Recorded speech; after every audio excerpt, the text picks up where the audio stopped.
Bueno, vamos a hacer aquí un pequeño sorteo que estuve aquí cerrando a las vacas. Aquí da más trabajo porque hay que cerrar con 2 hilos para que no se me escapen los terneros por ahí abajo.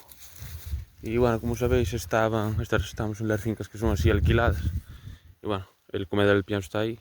Entran por aquí y estaban pastoreando toda esa finca que se ve por ahí. Y por ahí arriba, no sé si veis por ahí estaquillas por donde entraron el otro día. Y nada, estuve aquí que hoy estoy empapado, así que vámonos para casa, que hace un frío, no paraba de llover. Y nada, pero bueno, había que hacerlo y punto. Está granizo, hace frío. No sé si da otra vez nieve, pero bueno.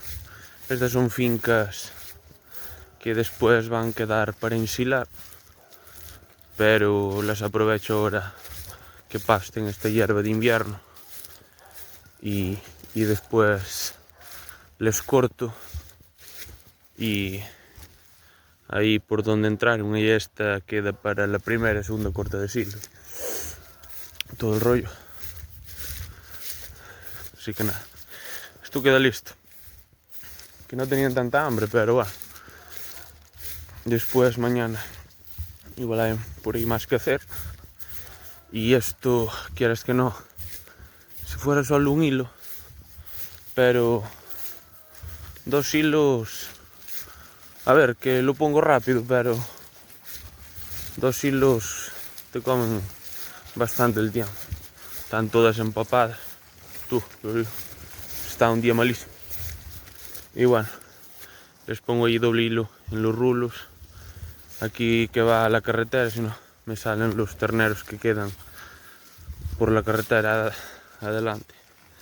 Y bueno, como veis, está todo listo. Ahí desbrocé algo cuando vine con la trituradora a triturar los que no se pastan para poner el hilo. Y hay que andar con siempre algo adelantado porque pues se acumula el trabajo. Y nada, como veis, todo perfecto. Así que nada, que pastoreen y ahí quedan.